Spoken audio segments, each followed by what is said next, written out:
talk a little bit about the new series. Brian and Steven, what would you say is the tone of the new series? Beginning, really. It starts again. It really, I mean, more than any episode we've done, I think, since Rose, the first returning show of in 2005, this one just introduces you to the entire show. So it's like the story starts again. Because the story sort of always starts again when somebody new comes on board and meets the Doctor and finds out what. Initially thinks they're mad, initially thinks the Doctor is mad, and then discovers the Doctor has a time machine, then discovers the Doctor is a hero, then discovers the Doctor is clinically insane. Is roughly the progress through every series. And here's a bit more about the writers, because you've got some big names again and some new ones. I know Frank Cottrell-Boyce has written one, Mark Gatiss. Can you talk us through some of the episodes they've written, which is in the public domain? Frank has written episode 2, which is the first big journey to the future. And the Doctor asks Bill, what do you want to see? And he wants to see the future. And there's some really interesting ideas we're kind of unpacking there about technology, the future. And AI, is that right? And yes, AIs. And Mike Bartlett, who wrote Dr. Foster and Charles III, turns out to be the most enormous Doctor Who fan, and has decided very wisely to use his moment of TV fame to write an episode of Doctor Who. and it'll be a surprise for people who've watched Dr. Foster. It's really scary. Yeah. It's got a really fantastic, creepy idea at the heart of it, and all the fantastic character drama he's famous for. He's got that, but also lots of monsters attacking people. Excellent. Well, we can come back and talk about some more of the episodes later, but I gather, Peter and Pearl, that you only finished shooting the series on Friday, and it's been, 205 days? So, we started 10 months ago. So how does it feel, having finished it? What state are you both in? I don't know how Pearl feels, but I feel as if I'm expecting to go back to work tomorrow. Yeah, I have finished. I think I'm so tired that I'm basically devoid of all emotions. So I think it'll probably hit me at some point, but yeah, I feel like we're probably just going to go back on Monday. Yeah, I have no decision-making mechanical process left in my head. I just do what I'm told, stand over there, say this, say that, go here, go there. I don't know, it'll take me, there's a sort of airlock you have to go through, I've discovered. When you finish, a decompression chamber when you come back to real life, because unfortunately everybody in real life doesn't treat me as if I'm Doctor Who or the most important person in the room, so I have to get used to that. So. I wondered, when you shoot this intensely, dare I say it, do you sort of dream Doctor Who, and is it hard sometimes to wake up and realise that you're not actually Doctor Who and Bill after that sort of intensity? Yeah, I mean, I think, I know when we were shooting the first episode, there's a water creature. We are allowed to say that, aren't we? Yeah. Yes, as the monster. Soon things will stop being secrets. We're putting it on telly soon. So. When you hear like the water in your pipes in the house and sort of taps dripping, every time I heard that, I was like, oh God, this is like. So it kind of takes over your kind of mind. Wow, you've done really well with that whole sense of newness. You're reintroducing Doctor Who and the TARDIS and everything anew. Is that the kind of aim? Yeah, that's the story. I mean, because it's brand new for Bill, so let's make it brand new for the audience. And there are certain things. I mean, if you're brand new to the show, you could watch this and it'll tell you everything. If you've been watching it for as long as you can remember, which covers practically everybody in this room, there are some things, I think, of which you never get tired. And it's bigger on the inside than it is on the outside, is one of those moments. I love writing those. I had the fun of writing one for Peter a couple of Christmases ago, and Peter has to pretend to be surprised that the TARDIS is bigger on the inside. That's why you love all those things, and you love waiting, I think, for Bill to discover he's not human, and he's insane, and he's a hero, and all those things that are so exciting. So yes, it is a jumping on point for everyone, but also a kind of a reminder of what it is that you first felt when you watched this show. Because I remember what I first felt. I remember being amazed that anything so great could be on television. The mood here, I'm interested, it's a bit educating Rita, a little bit, I thought, Peep Show, for those who've seen your sardonic professor. My favourite episode, personally, of Peep Show. So I just wondered, was that a thought? Was there an Educating Rita vibe to the... I saw Tom Baker play in Educating Rita in Glasgow. He said, utterly irrelevantly. But I did, and there's a joke about Doctor Who in it, which makes it even more connected. A little bit, yeah. I was saying that. Yeah, imagine that sort of vibe for the Doctor. But then when I first saw Educating Rita, perhaps partly influenced by the fact it was being played by Tom Baker, I thought it was a bit Doctor Who-ish. Go on, Peter. No, I think it is. I think it's a great. I mean, Pearl's fabulous in it, and she brings a kind of freshness and life to it because she's not part of the Doctor Who world. But part of that was that because I don't want to go into the ins and outs of the plot, but the Doctor's a bit kind of parked up, as it were, in a university, and so yes, he kind of meets this girl and thinks she has incredible potential. So like Educating Rita, he tries to encourage that potential and help her reach it. I think there's a certain age you reach when you're a man, and you're a sort of slightly rumpled actor, as opposed to an elegant leading man. They tend to. I've been asked to play in Educating Rita so many times, so many times. Yeah. And I'd love to do that. Maybe we should do it. Yeah. Heard it here first? I think we've done it already. Yeah. The tour starts here. Yes. Pearl, a journalist who came to the press screening, described you as a total charisma bomb, which is absolutely true. I've watched the whole episode. Thank you. Absolutely hold your own. For the whole thing, just exploding the whole time. Well, part of it is also you're having to establish yourself on screen with someone with as much screen presence as Peter, and you absolutely do it. So tell me how you found making your debut. Well, firstly, thank you very much. That's very kind of you to say. Yeah, I mean, for me, I've not had very much experience in front of the camera. I think by the end of the first day of shooting, I'd had more hours in front of the camera than I'd ever had before. So it was basically, just sort of learning on the job. And I mean, I've been lucky enough to work with Peter, who's such a wonderful actor and such a generous actor in terms of going through all the rehearsals and stuff. And I mean, the first scene in the first episode is what we shot on my first day. So it was, that's a strong sort of 6-page scene there. So I mean, you Stephen, you didn't make it easy for us, No, but you saw some of that scene. That's when they're sitting across the desk from each other. That's Pearl's first day in television. Isn't that incredible? How did she do that on her first day in television? And why were we so stupid as to make that scene the first thing we shot? I don't know. But it worked out, thank God. Brilliant, absolutely brilliant. Total natural. And in terms of developing both the opening episode and the series, I mean, how do you develop ideas, Brian? I guess it's a much longer process than I think people realise. I mean, we were probably when we're halfway into making the previous series, we start having conversations about kind of where next and what kind of tone and what kind of feel you kind of want for the show. Because Doctor Who is a fantastically liberating place to tell stories because you can do anything, can be anywhere. So I think we start off having those conversations about what's really exciting you about a new thing to do. And I think with Doctor Who, you're always looking for what's a different angle in on a world, what's a different way to open something up. And I think the conversations, certainly this series, were a lot about the character of Bill.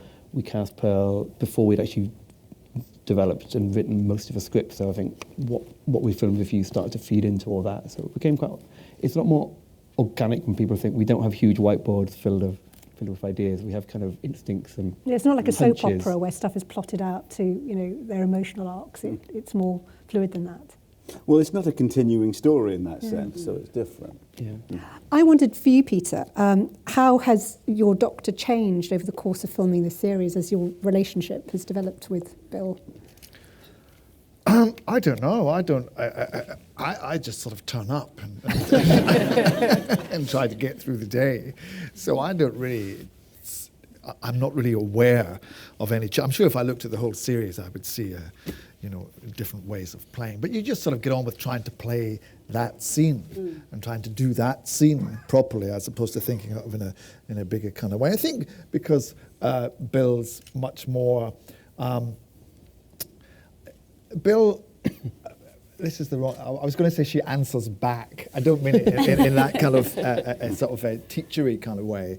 I mean that she has a lot of her own ideas about the universe and the cosmos and the world, which are some of them are absolutely bang on, and some of them are not. And so the doctor has to try and educate her, and also allow her to be the wonderful person that she is also. So I think that's a slightly different, it's actually a little more, I think it's a little more like, I call it hardcore Doctor Who. It's like old Doctor Who. Because I think in the old Doctor Who, they would generally have someone who didn't really know anything about time and space, and they'd be brought from the current world into the magic wardrobe and taken off to television centre to meet a rubber monster and cardboard sets and whatever. And Pearl does that brilliantly. You know, she sort of has her own energy and life and sparkle, which is separate from the energy of the show, but adds to it. So it's interesting. What about for you, Pearl, then? Because did you make a decision about whether to watch previous companions? How did you prepare for being Bill? Well, I mean, when I got the job, I said to Steven and Brian, you know, shall I watch it all? I've watched some of it, but I haven't by any stretch of the imagination watched, you know, the entire sort of new series or the entire old series. So I was like, you know, give me the back catalogue. Shall I sit down and watch it all? And they very kindly said, I mean, you know, whatever you seem to be doing is working. So, you know, kind of, you're bringing a freshness to it. So it's probably quite nice that you're kind of discovering things as Bill discovers them. Because, and I mean, that made it easier for me because I had to do less acting. But I was also like, I mean, where all the Doctor Who companions are very, very different, and Bill is very, very different as well. It's hard to watch someone doing essentially what is essentially your job in the way that they're interacting with the Doctor, I mean, they're going into the TARDIS and that kind of thing.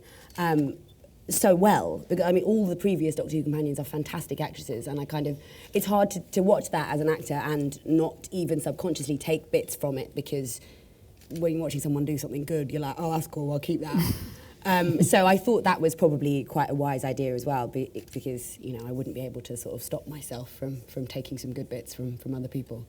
Speaking of previous companions, there's an interesting photograph on the desk that's clearly been placed there for a reason, Susan. Of the desk? Yes. Yes, Yeah. in the, sorry. Yeah. I looked at our desk. Yeah, can you tell us any more about that? Well, the Doctor is living a life of as he sees it, of a lecturer at a university. So he does what people do. He puts a photograph of his wife and his granddaughter on the desk. He thinks, that's what everyone else has done, I'll go and do it. But yeah, also, just it allows us a moment, for those of us who recognise that that's his granddaughter, you know, for us, he just tells a little bit of story when she says, why me, and he glances at his granddaughter, that he wants someone in his life like that. So that's why. Nice. Can we talk about some of the other episodes? There's the original Cybermen from the old William Hartnell storyline, is that right? Mondasian Cybermen. Mm-hmm. And that's your idea, was it? Was it your request? No, it was just, we would do events like this and people ask you questions. And I hadn't actually ever thought what my favourite monster was, but inevitably someone says to you, what's your favourite monster? And really it's a Dalek. But to change, I remembered that I was very, very keen on the original Cybermen. Who came from Mondas, and I had someone I'd never, because they were never described as this in the show, but someone described them to me as a Mondasian Cyberman, and I just loved saying Mondasian so much, because it had a kind of air of kind of a strange kind of Far Eastern kind of weirdness about it. So I said that a lot, and Stephen very kindly decided he would bring them back, I think as a gift to me, which was very, very sweet of him. But I really wanted the Chumbleys. They're my favourite. But I don't think I'm going anytime soon. And I think there's a Victorians on Mars episode written by Mark. That's correct, yes. That's Victorians versus Ice Warriors on Mars. What more do you need, frankly? Any other episodes that you can... No, that's I it. think that's it. Okay, fine. This is all what I picked up after doing reading in the public domain, so I'm not going What to... else have we got? We've got an episode set at the Frost Fair in London with the frozen Thames. Frozen Thames. 16th or 17th century. It's what year is it? Regency. 1815? Regency. Regency. Yes, I know because we got that wrong. So it's an amazing set made by Michael Pickwood of a frozen Thames built in the studio with a bridge and a street above it. Absolutely astonishing. And of course something deadly under the ice because it's Doctor Who and you wouldn't expect anything else. Also an elephant. Just saying. If you want to see an elephant in Doctor Who, it's happening for the second time. Fantastic underwater scenes with Peter and Pearl, which have worked out brilliantly. Yeah. Very good underwater actors. Very good underwater actors. Yeah. Very Is skilled. that when you have for a really long time? What else do we have? We've got some scary monk creatures who make some appearances in the show, but we're not going to tell you too much about those because it's a bit of a secret. Okay. We've got a terrifying creature roaming somewhere around in Scotland, eating Scots and Romans at the same time. Is that a reference to Brexit?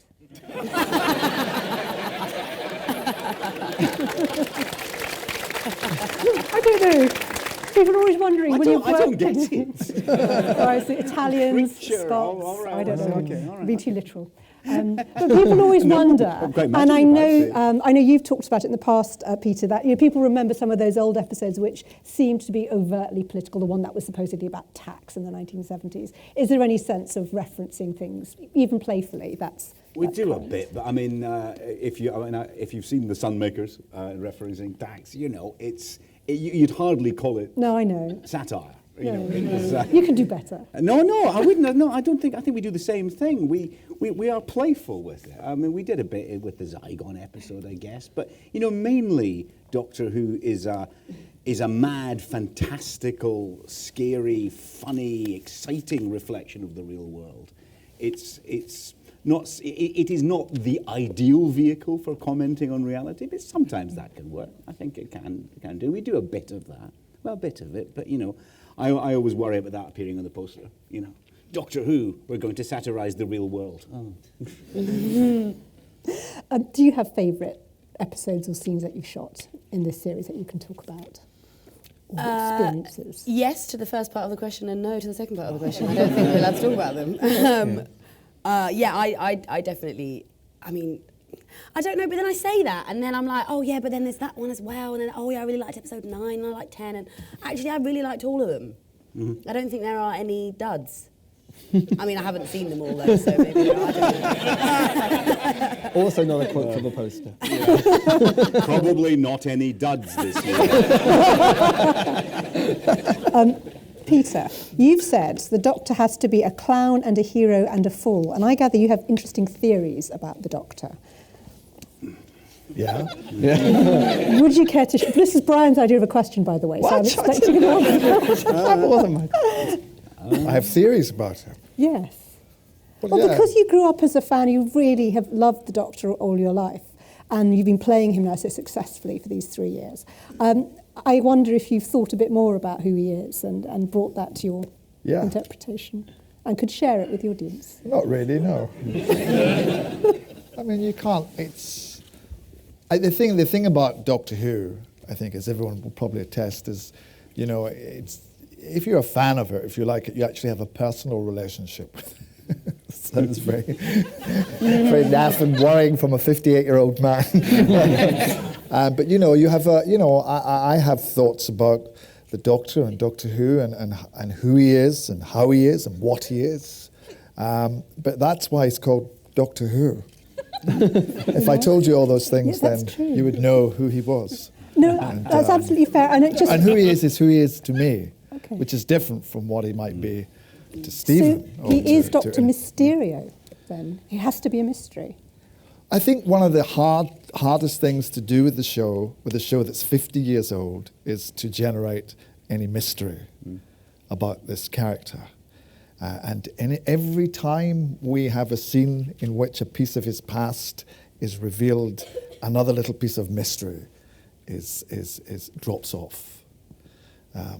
So yes, I have theories and ideas, but they remain inside of me, and they have to survive all those bits of information being revealed. So I'll keep it that way. That's fine. I noticed just in the little clips we were showing, even that moment when you first introduced Bill to the TARDIS and you kind of do your sleep, there's that sense of the showman in you, those kind of little touches. I think he loves, yes. That's one of the nice things about working with Pearl and about the character of Bill, is that it's all new.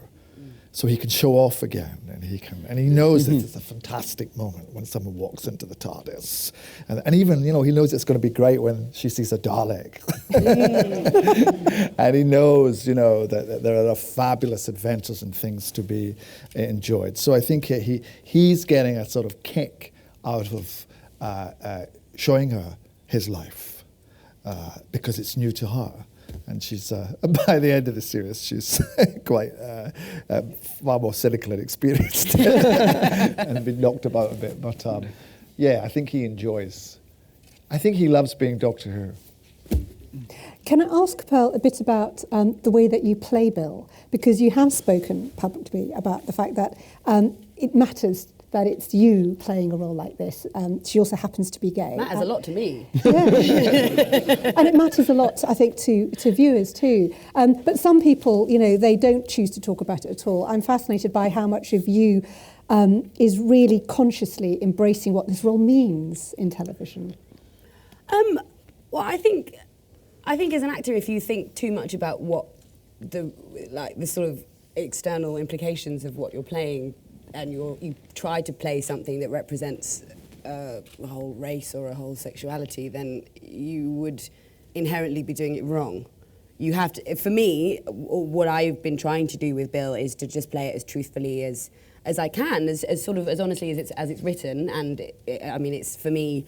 Even when I went into the audition, I kind of was like, well, I think she's all there, and just sort of, I don't know, just try and play around with it and make it as exciting as possible and sort of enjoy how much she's enjoying the journey. But I do think, representation is very important, but, essentially for me, I haven't thought about that on the journey of playing her, because I don't think that would be, she's not thinking about that, is she? So. We talked a lot about how this series is new and it's kind of reintroducing all those great ideas about Doctor Who. I'm interested in asking all of you, maybe Brian and Steven first, about the role of nostalgia. And we were talking before we came on about how so many people grew up with Doctor Who, if they grew up with it before the revival in the 2000s, when you only saw an episode once and then it disappeared except in your memory. And I wonder what effect the ability to rewatch has made on how people watch and feel about Doctor Who, and indeed in creating the show. Does it create difficulties in a way, or is it liberating in a way? Because everyone knows who the references are. Well, in terms of the nostalgia, you can feed that a bit, and God knows I'm full of nostalgia for the old show because I'm a Doctor Who fan before I'm anything else. But the job is to create nostalgia for the future. You're creating new nostalgia, so you can't get lost in it. In terms of episodes coming and disappearing, and these days they stay and you can watch them 200 times minimum. I think that's good.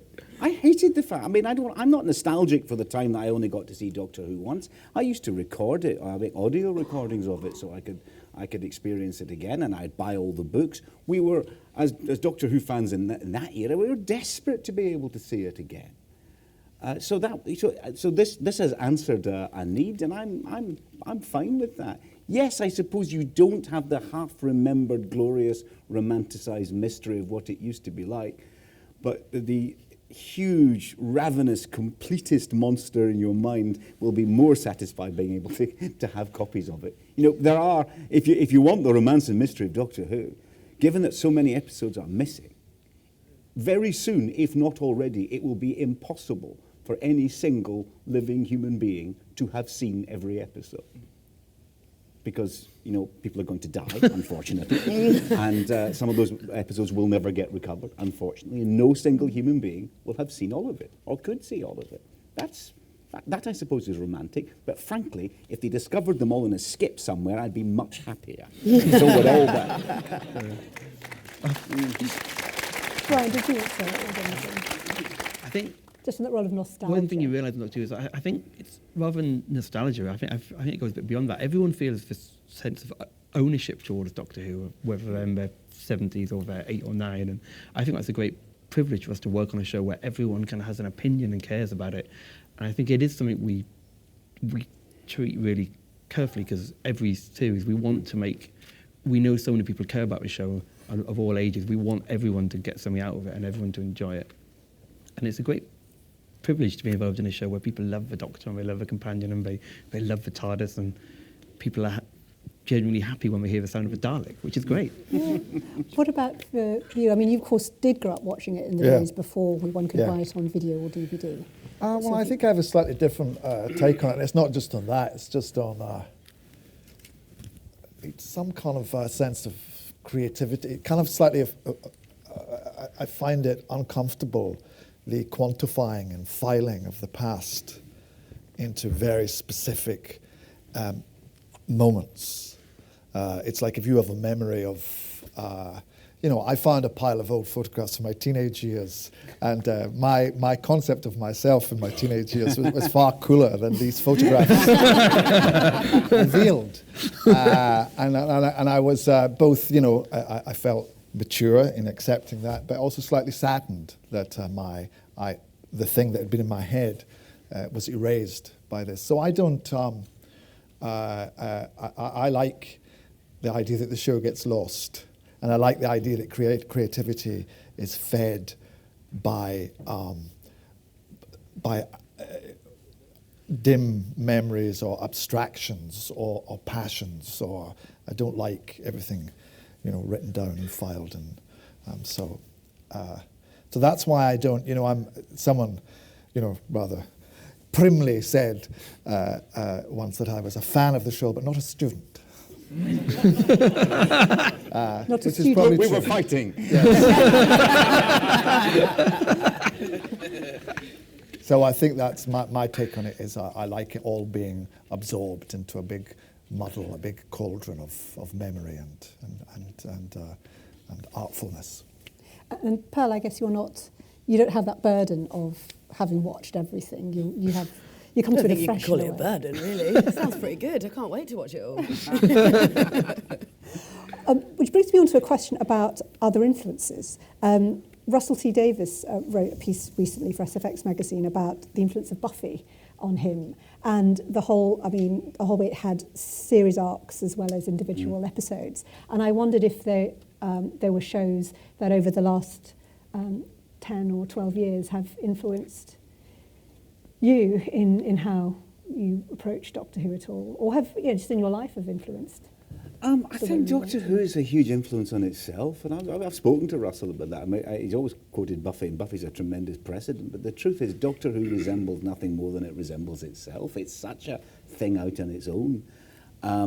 And the way, Doctor Who will be Buffy one week, and then it'll be I, Claudius, and then it'll be an action movie, and then it'll be a rom-com. It changes its style and its genre more restlessly than any other show I can think of. Short of an actual anthology series, I think Doctor Who shifts around, so anything and everything can be processed and improved into Doctor Who. You can remake Die Hard into Doctor Who. The way I look at all things, I'm afraid, tragically, is especially if it's a vaguely science fiction adventure film, I just keep thinking, what would make this better?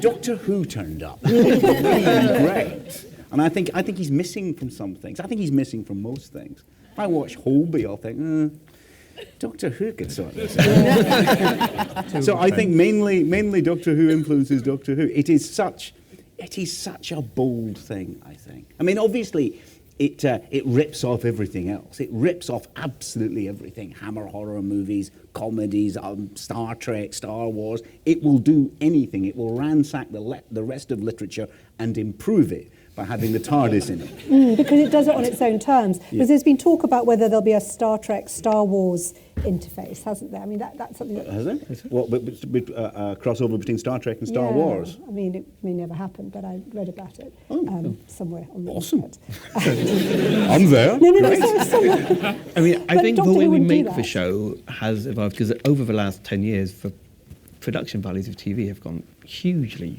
I mean, Night Manager's going to be on here soon, and what that's done for production value on TV, how Game of Thrones looks. And I think it does what we get used to watching as our kind of drama on BBC One. The expectations keep going higher and higher, and that does affect, but it does challenge how we make it. I think it's I mean, we try not to be just just a little show trapped in the studio. We try to go abroad. We try to create worlds in as big a way as we can.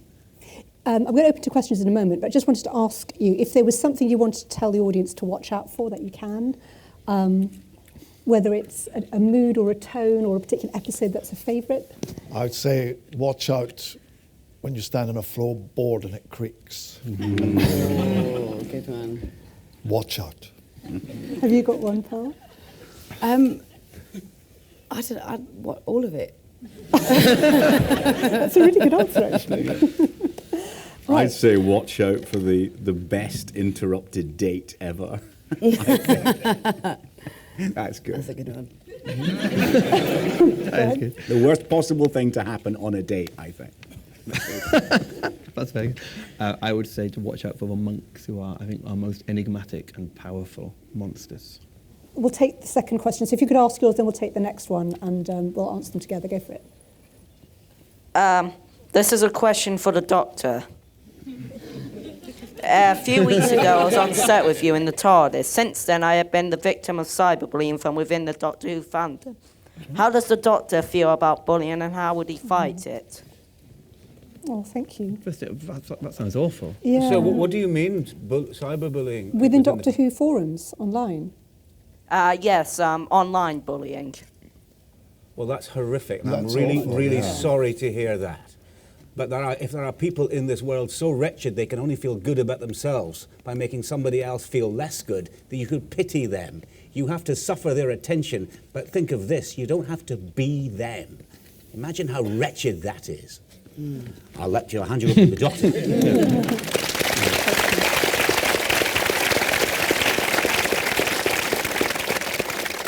Well, I think that's awful, and I think that the whole thing about Doctor Who, the essence of Doctor Who is kindness. That is what really is underneath all of this, is that this is a person who moves through time and space and history and all kinds of situations and reacts to them ultimately, despite the different way, the different versions of them may appear, who reacts with kindness. And that is how everyone who is involved with Doctor Who should be, and how everyone who is a fan of it should be. If they're not kind, they're not receiving the show properly, and they're not really a fan of it. So I'm sorry that that's happened to you, and I hope that the people who are doing it will think again. And perhaps you can talk to the administrators. If you want to come up to me afterwards, then I've got some suggestions, but thank you. This is a question for Pearl. What was your first thought when you got the role as Bill? What was your first thought when you got the role as Bill? Yes!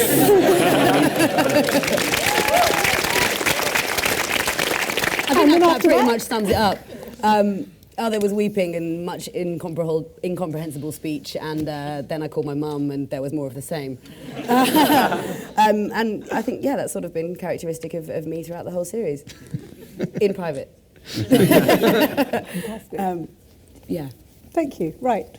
Yes. This is a question for Steven. Steven, with Where are you? Sorry. In the I'm towards the back in the hello, middle. hello. with Series 9, very little about the season was revealed in advance, to the extent that very few people knew until the first episode went out that Davros was making a return. With this season, there seems to have been a different approach to the pre-series publicity. So we know about, for example, the Daleks, the Mondasian Cyberman. Mondasian.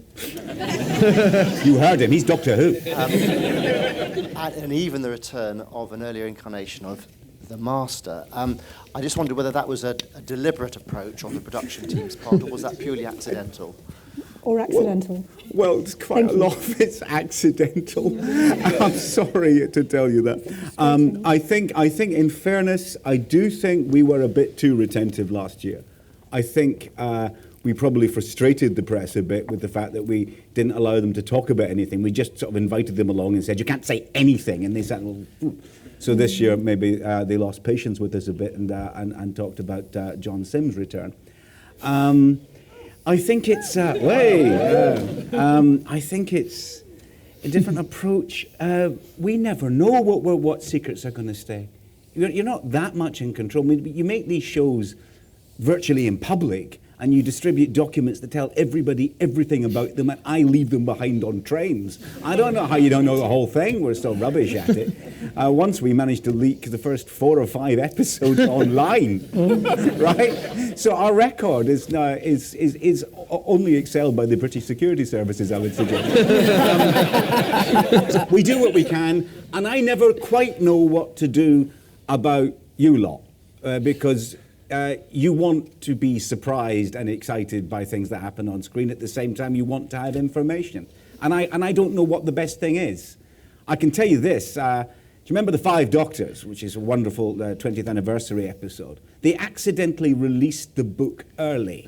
2 days before the show went out, I think it was. And it was sitting there in a bookshop. And I thought, oh no, I'm lost. I must not buy it. And there it was already in my hands, and I was and I must not read it. I read it before I got home. So you can't stop yourself, can you? But in the end, it's only like, someone telling you that you've got a surprise party later on. And you'll still enjoy the party, you'll still have a good time, and perhaps if you've been told in advance, you might have a clean shirt. That wasn't much of an answer, was it? That's what I've got. That is a terrific answer. Hi, this is an open question, more of an open question. So obviously, in the recent years, Doctor Who has spread all over the world thanks to the magic of the internet outside of the UK. How do you think a viewer from overseas, such as myself, might be able to appreciate the show from a different angle due to its lack of familiarity with perhaps British pop culture? Oh, well, do you think you think Doctor Who's made by a lot of people who have a tremendous knowledge of British pop culture? Is that the impression we're giving you? I don't think it does. Does it matter? You tell me. I think it's what Peter said. The Doctor's such a unique hero. The kindness of the heart of it, the imagination, way. I do think it's such a unique and brilliant show. I think that's why it travels. There's lots of sci-fi shows with bigger lasers and bigger spaceships, but none of them have quite the heart of the Doctor. Do you know, I remember being in Austria, and we were watching Doctor Who dubbed into German, and I was simultaneously translating it back into English for my children while watching it, and it was really weird because you could see how the Germans would be interpreted in Cyberman episode, and it was all set in London where they had the Bluetooth kind of phone thing. And I actually realised, oh my God, I know how the Germans see this, and it's sort of Doctor Who, and yet it's not quite the same. Well, it's very tricky. We went to Berlin to do some publicity, which is quite rare for us to go to Germany. Because the show, I don't know how big the show is there. I think it's very big. Yeah. But so I had to meet some German journalists. And the very first question that the journalist said to me was, is it true that the Daleks are based on the Nazis?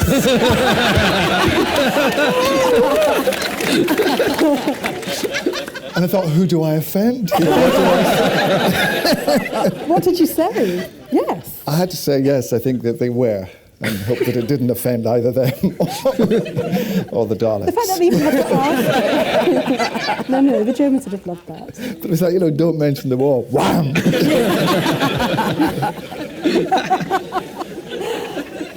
Yeah. Fantastic. Wow. Right, yes, down here. Thank you. Okay, before I ask my question, I just want to say to all 4 of you, thank you. And I'm sure that Series 10 is going to be excellent. And our question is, for all 4 of you, out of any episode you've ever worked on Doctor, it doesn't have to be from Series 10, could be anything that you've worked on, which is your favourite episode and why? I want to start off. I think The Fires of Pompeii is really special for me because I worked on it as a script editor, and of course, within The Fires of Pompeii were Peter Capaldi and Karen Gillan. It was a fantastic. So I think for me, it's in an emotional way, it's a bit of a milestone for lots of different things. I love Vincent and the Doctor, Richard Curtis's show. I thought that was an absolutely beautiful episode. And handled depression in a way and suicide in a way that actually could work within Doctor Who. I thought that was an absolutely brilliant one. Well, you've only got to choose from. Yeah, much narrower pool of choice. For me, I really loved episode 3 of this series, which is the one that's set in Victorian London. Is that the Mark? Regency. Sorry. Regency. The Ice Fair episode. Yeah, I think mainly in terms of for Bill and her relationship with the Doctor, I think there's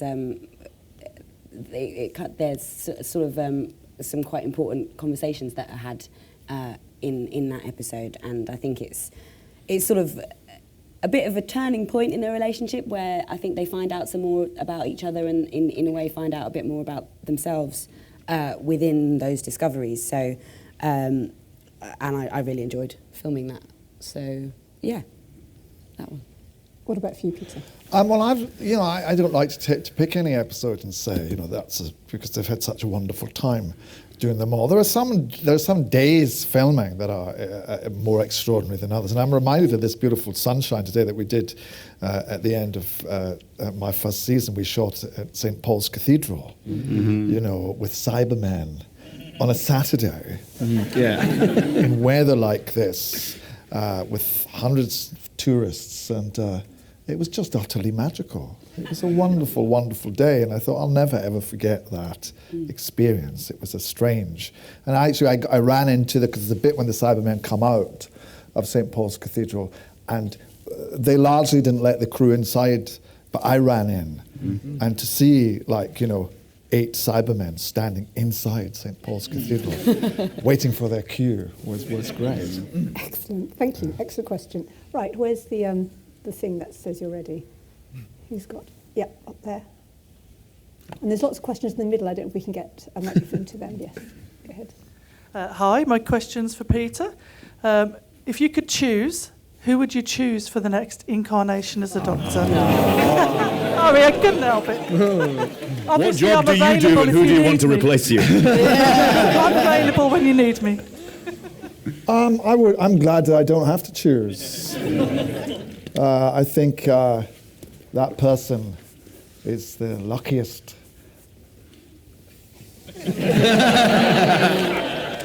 The luckiest acting human being on the planet, and they're going to have a wonderful time, and I'm sure they'll be fabulous, whoever they are. I know they will have a wonderful time. If I was to choose, anybody could be Doctor Who. That's the great thing. Any of you guys could be Doctor Who. It's as Tom Baker has said, it's a sort of indestructible part. You just show up and it's all there already. And we have, a fabulous, Brian's a fabulous producer and Steven's a fabulous writer and Pearl's a fabulous actress. And if it wasn't me who was Doctor Who, any other actor would be equally as good as... I'm getting totally mixed up now. Do I mean me or whoever it is that's going to come next? But I think that, I love thinking of doctors who they would never... Frances de la Tour, I think, is one of the greatest actresses Wonderful ever. idea. And is both tragic and comic, and I'd love to see her, facing off against Davros. It'd be like a wonderful kind of acidy version of Rising Damp.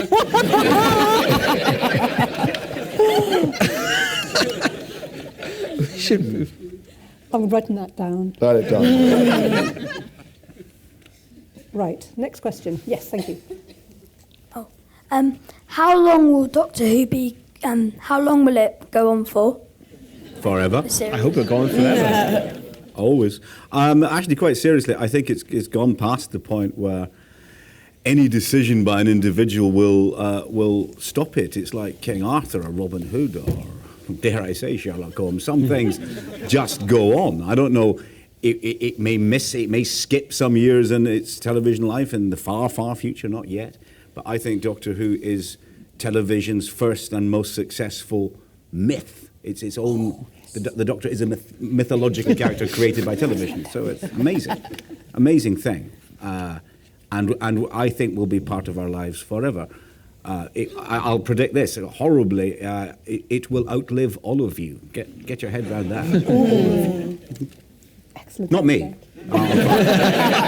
Apparently, I'm fine. Right, next question. This question's directed to Peter. The show has come so far in these years, and you've been a fan of the show pretty much your entire life. What has it been like to play the role of a man that everyone across the world looks up to? That's a great question. Well, it's been amazing. It's a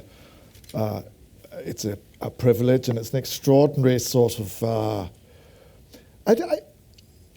I don't sort of examine it often, but there are some occasions that it becomes very clear that you become this mythic figure, for the period that you're playing the Doctor, and when if you walk into a room full of children and they gasp because Doctor Who just walked in, that's an extraordinary feeling.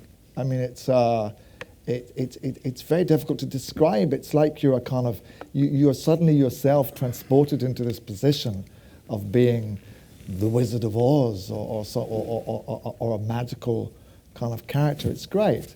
I mean, the downside is sometimes you feel as if you're wearing. Sometimes I feel as if I'm in Disneyland wearing one of those costumes with my own face on it. In the sense that I'm sort of some distance behind. But that's okay, because that's, I think people are more, the Doctor's more interesting than I am. So it's wonderful. Is it also something that you accommodate very happily? Because when you played Malcolm Tucker, I remember you said people would come up to you and ask you to hurl abuse at them in the street. Yeah. No one asks you to do that as the Doctor, do they? Do they? No, sorry, you don't have to answer that at all. Sometimes they do get a bit of abuse. If Malcolm will emerge and tell them to get a life. There's an episode. There's an episode. Right, we've got questions down here. Go for it. We've got time for a couple more. Hiya, guys. Hello.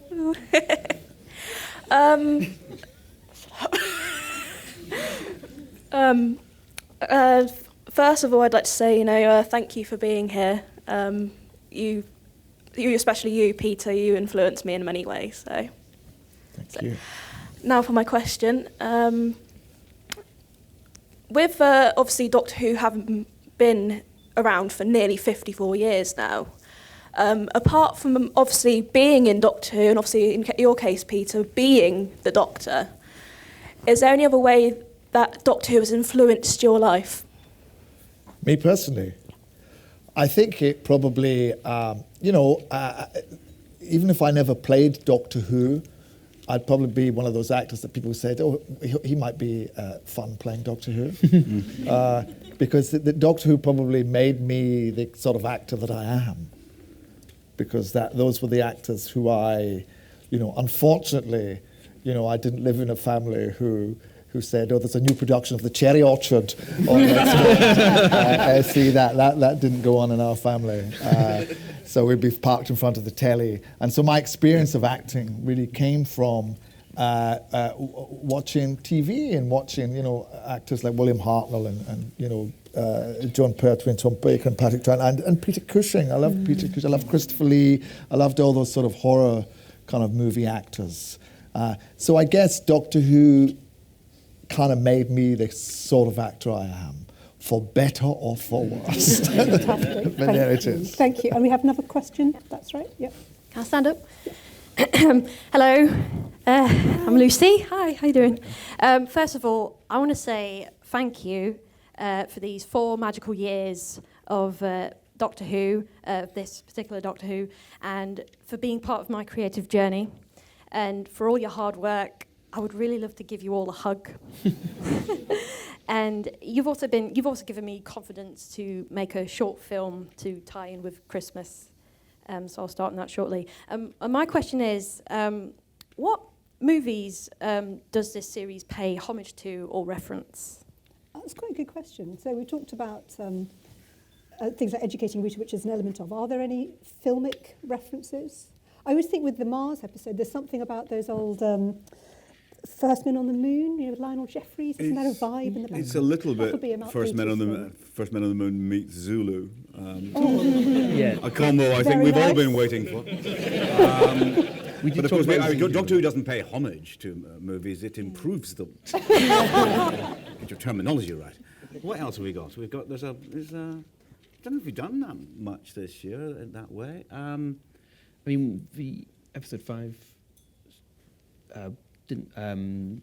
There's an episode written by Jamie Matheson set entirely on a spaceship, and we were when we were developing that, we talked about Apollo 13, we talked about gravity, and just about the kind of reality of those kind of people trapped inside tin cans in space. So we don't end up aping them too much, because the thing is that once you put a character like the Doctor in the middle of any story, it just bends the story around the character of the Doctor, because the Doctor works things out quicker. He's funnier while he's doing it. And then the more monsters emerge we never did in Apollo 13. But there's a kind of essence. Sometimes you'll find an essence of something that is from an old movie, like what we've just. There's been an essence of kind of the Night of the Hunter has been sort of around a little bit. And I remember when we did Heaven Sent, that was very much a kind of. I was on the set one day and I thought this was really. There was something that was familiar to me, and I couldn't figure out what it was. And I realised it. I said, "If this is like a Roger Corman movie, you know, I don't mean cheap and quick. Quick and done in 5 days. Mask of the Red Death kind of things. There was something about the actual visual sensibility of it. There was like one of those kind of 50s, early 60s Roger Corman American horror movies where they try to do. I love when they do, you know, haunted castles, like in California. Yeah, his Edgar Allan Poe. Californian Sunshine, and it was a bit like that. And Stephen, I think, revealed that had gone through his head as well. Absolutely. This time for the last. Sorry, we just need to take one last question. Thank you. Go ahead. Hello. I just wanted to say thank you as well, and we're all so excited for Series 10. The Capaldi drought has been very long.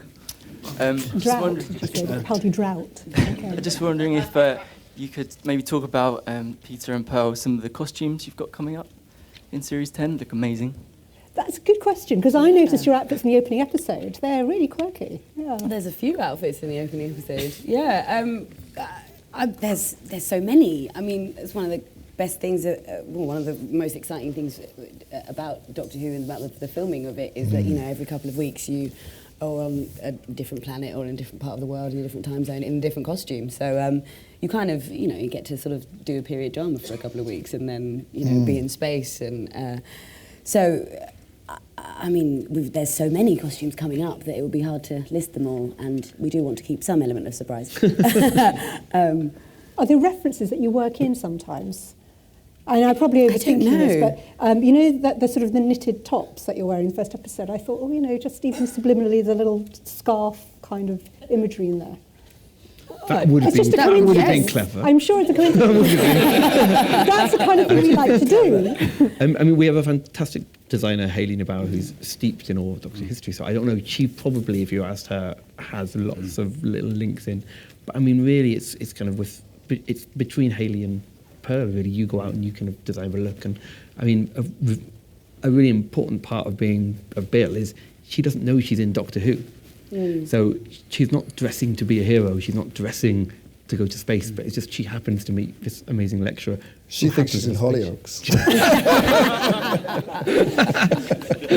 What about you, Peter? Because we love the slightly swishy jacket. Swish. Yes, it's the Yes, I think it's inevitable that Doctor Who always ends up in crushed velvet. So we've taken that a bit further.